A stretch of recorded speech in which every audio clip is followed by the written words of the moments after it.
Chapter 9. While Kilgore Trout was inadvertently poisoning the collective mind of New York City, Dwayne Hoover, the demented Pontiac dealer, was coming down from the roof of his own Holiday Inn in the Middle West.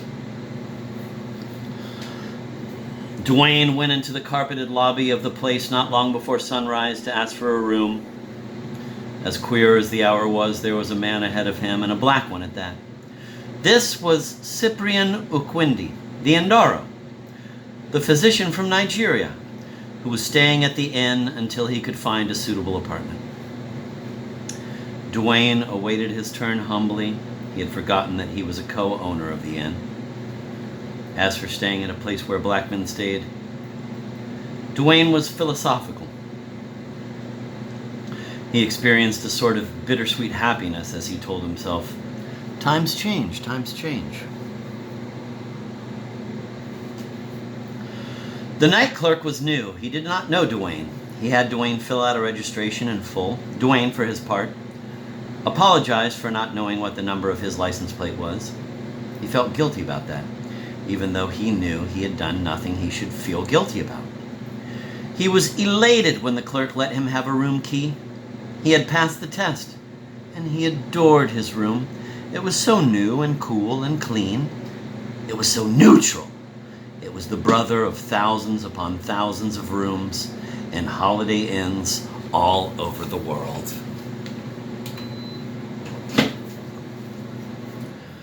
Dwayne Hoover might be confused as to what his life was all about or what he should do with it next. But this much he has done correctly. He had delivered himself to an irreproachable container for a human being. It awaited anybody. It awaited Dwayne.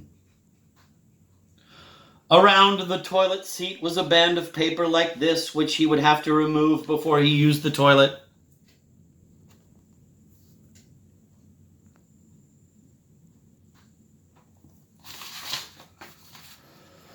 This loop of paper guaranteed Dwayne that he need have no fear, that corkscrew-shaped little animals would crawl up his asshole and eat up his wiring.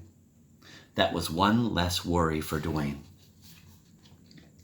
There was a sign hanging on the inside doorknob, which Dwayne now hung on the outside doorknob. It looked like this. Dwayne pulled open his floor-to-ceiling draperies for a moment. He saw the sign which announced the presence of the inn to weary travelers on the interstate. Here is what it looked like.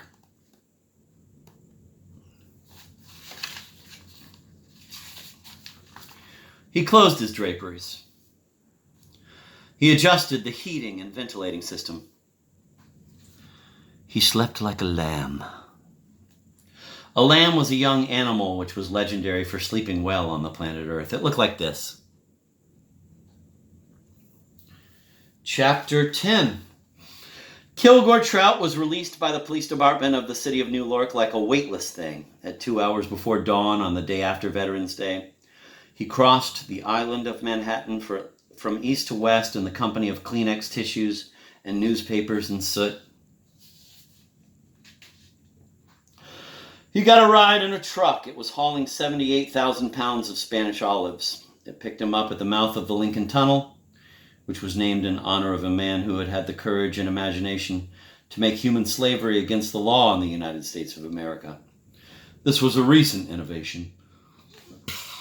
The slaves were simply turned loose without any property. They were easily recognizable. They were black. They were suddenly free to go exploring. The driver, who was white, told Trout that he would have to lie on the floor of the cab until they reached open country, since it was against the law for him to pick up hitchhikers. It was still dark when he told Trout he could sit up. They were crossing the poisoned marshes and meadows of New Jersey. The truck was a General Motors Astro 95 diesel tractor, hooked up to a trailer 40 feet long. It was so enormous that it made Trout feel that his head was about the size of a piece of BB shot. The driver said he used to be a hunter and a fisherman long ago. It broke his heart when he imagined what the marshes and meadows had been like only 100 years before. Quote, "And when you think of the shit that most of these factories make, wash day products, cat food, pop," end of quote. He had a point. The planet was being destroyed by manufacturing processes, and what was being manufactured was lousy by and large. Then Trout made a good point too. Well, he said, I used to be a conservationist. I used to weep and wail about people shooting bald eagles with automatic shotguns from helicopters and all that. But I gave it up. There's a river in Cleveland which is so polluted that it catches fire about once a year. That used to make me sick, but I laugh about it now. When some tanker accidentally dumps its load in the ocean and kills millions of birds and billions of fish, I say, more power to Standard Oil, or whoever it was that dumped it. Trout raised his arms in celebration. Up your ass with mobile gas, he said. The driver was upset by this. You're kidding, he said. I realized, said Trout, that God wasn't any conservationist, so for anybody else to be one was sacrilegious and a waste of time. You ever see one of his volcanoes or tornadoes or tidal waves? Anybody ever tell you about the ice ages he arranges for every 500,000 years? How about Dutch elm disease? There's a nice conservation measure for you. That's God, not man. Just about the time we got our rivers cleaned up, you'd probably have the whole galaxy go up like a celluloid collar. That's what the Star of Bethlehem was, you know? What was the Star of Bethlehem, said the driver. A whole galaxy going up like a celluloid collar, said Trout. The driver was impressed. Come to think about it, he said, I don't think there's anything about conservation anywhere in the Bible. Unless you want to count the story about the flood, said Trout. They rode in silence for a while.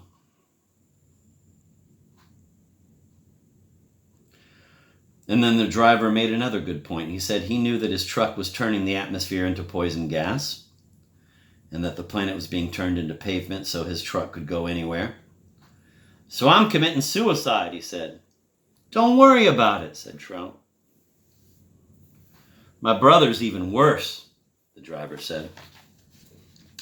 He works in a factory that makes chemicals for killing plants and trees in Vietnam. Vietnam was a country where America was trying to make people stop being communists by dropping things on them from airplanes. The chemicals he mentioned were intended to kill all the foliage, so it would be harder for communists to hide from airplanes. Don't worry about it, said Trout.